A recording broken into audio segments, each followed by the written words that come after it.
మనకి ఎమోషనల్‌గా బాలేకపోతేనో, మనం అసంతృప్తిగా ఉంటేనో, అన్‌హ్యాపీగా ఉంటేనో, మనకు సెలవు దొరికితే ఎంత బావుంటది. ఇలాంటిదే చైనా ఒక కంపెనీ ఇస్తుంది. అదే అన్‌హ్యాపీ లీవ్. చైనాలో చాలా పెద్ద retail giant company. Pang Dong Lai company ఎవరైనా వాళ్ళ ఎంప్లాయీస్ అన్‌హ్యాపీగా ఉన్నప్పుడో, ఎమోషనల్‌గా బాలేనప్పుడో, లేదా బర్న్‌ఔట్ అయినప్పుడో, స్ట్రెస్ అయినప్పుడో, మెంటల్ హెల్త్ బాలేనప్పుడో, వాళ్ళకి సంవత్సరానికి 10 రోజుల వరకు లీవ్ తీసుకునే అవకాశం ఉంటదనమాట. ఈ సందర్భంగా ఏ క్వెషన్ అడగరు. నేను అన్‌హ్యాపీగా ఉన్నాను. నాకు లీవ్ ఇచ్చేయండి. నాకు సెలవిచ్చేయండి అంతే సరిపోద్ది. ఎటువంటి ప్రశ్న వేయరనమాట. సెలవిచ్చేస్తారు అక్కడ మేనేజర్సు. మనందరికి తెలుసు చైనాలో 996 వర్క్ కల్చర్ ఉంటది. అంటే 6 రోజుల పాటు వారానికి పొద్దున 9కి మొదలెడితే సాయంత్రం 9 వరకు పని జేయాలి. దీనివల్ల చాలామంది అక్కడ ఈ డిమాండింగ్ వర్క్ కల్చర్ ఏంటని చెప్పి యువత ఆలోచిస్తా ఉంటారు. కానీ చాలా కష్టపడి పని జేస్తారు. ఇన్‌ఫాక్ట్ చైనా ఎంత గ్రో అయిందంటే కారణం రోజుకి 10, 12 గంటలు ప్రతి ఒక్కళ్ళు పని చేయటమే. కొత్త ట్రెండ్ అక్కడ కూడా బయలుదేరిందనమాట.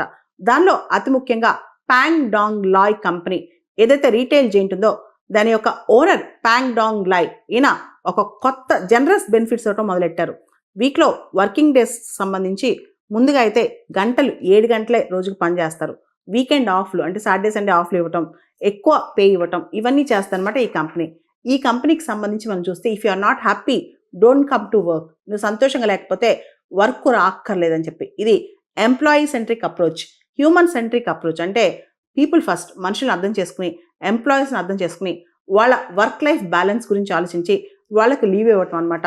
All work no play culture అనేది అస్సలు మంచిది కాదు.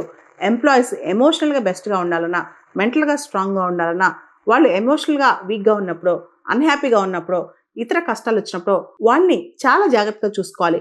ఏ ప్రశ్నలు అడగకుండా సెలవులు ఇచ్చేసేయాలి. అదే అన్‌హ్యాపీనెస్ లీవ్ అనమాట. సాధారణంగా మనం అన్‌హ్యాపీగా ఉన్నప్పుడు, మన మనసు బాలేనప్పుడు, మనం పనికెళ్ళినా సరే, ఏ వర్క్ చేస్తున్నా మనసు దాని మీద లగ్నం చేయలేం. మనసు దాని మీద ఫోకస్ చేయలేమనమాట. కాబట్టి అన్‌హ్యాపీగా ఉన్నప్పుడు, ఎమోషన్స్ ఎక్కువున్నప్పుడు, లేదా ఎమోషనల్‌గా డ్రైన్ అయినప్పుడు ఒక 10 నిమిషాలో, 1 అవరో, 2 అవర్సో, ఒక హాఫ్ డేనో బ్రేక్ తీసుకొని మనకిష్టమైన పని చేయాలి. అది సైకాలజిస్టులు కూడా చెప్తా ఉంటారనమాట. లేదా ప్లేస్ మారాలి. లేకపోతే యోగా కావచ్చు, ధ్యానం కావచ్చు, ఇలాంటివి చేయాలి. లేదా బ్రీతింగ్ ఎక్సర్సైజ్ కావచ్చు. అండ్ లేకపోతే మనకిష్టమైన మూవీ చూడొచ్చు. బాగా నవ్వొచ్చే మూవీనో, లేదా మన ఫేవరెట్ మూవీనో చూడొచ్చు. అప్పుడు మనకు చాలా డైవర్సిఫైడ్ థాట్స్ వస్తాయన్నమాట. ఆల్రెడీ స్ట్రెస్‌లో ఉన్నప్పుడు, బర్న్‌ఔట్ అయినప్పుడు ఇలాంటివి చేస్తా ఉండాలన్నమాట. దానివల్ల చాలా వరకు మన మెంటల్ హెల్త్ బాగవుతుంది. ఇంకా ఎఫిషియెంట్‌గా పని చేయగలం. ఇదే అన్‌హ్యాపీనెస్ లీవ్ అనమాట. ఇది ఎంప్లాయీ రిలేషన్‌షిప్‌లోనే కాదు, మనకు మనం గూడా మనం ఎమోషనల్‌గా స్ట్రాంగ్‌గా లేనప్పుడో, లేదా మనం అన్‌హ్యాపీగా ఉన్నప్పుడో కొంచెం లైఫ్‌లో బ్రేక్ తీసుకోవాలి.